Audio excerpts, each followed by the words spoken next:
Example ఇది ఒక sample of brain అన్నట్టు. ఇది బ్రెయిన్ అనమాట.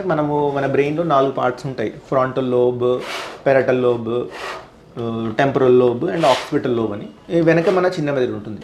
సో దీంట్లో ఏంటంటే మనము ఈ ట్యూమర్లలో ఎక్కడైనా ట్యూమర్ రావచ్చు. ఈ స్కల్ బేస్డ్ ట్యూమర్స్ అంటాం, కింద వచ్చిన వాటిని.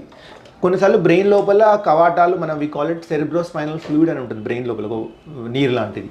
ఆ నీరు మన బ్రెయిన్ లోపల, గుండె లోపల ఎలా కవాటాలు ఉంటాయి, బ్రెయిన్ లోపల కూడా అలా కవాటాలు ఉంటాయి. వాటిని మనం వెంట్రికల్స్ అంటాం. సో మనకు 2 లాటరల్ వెంట్రికల్స్, ఒక థర్డ్ వెంట్రికల్, ఒక ఫోర్త్ వెంట్రికల్ ఉంటుంది. సో కొన్నిసార్లు ఈ కవాటాల్లో కూడా మనకు ట్యూమర్ రావడం వల్ల ఈ లోపల ఉన్న వాటర్ ప్రవాహానికి అడ్డుపడి ట్యూమర్ లోపల ప్రెషర్, ఒత్తిడి పెరిగి పేషెంట్కి కాంప్లికేషన్స్ అయ్యి సడన్గా పేషెంట్ కోమాలోకి వెళ్ళిపోయే ఛాన్సులు ఉంటాయి.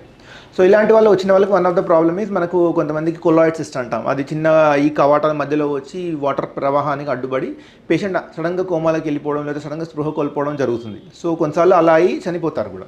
సో దాన్ని మనం ఇది చూస్తే ఏంటంటే, ఇది మంచిది ఏంటంటే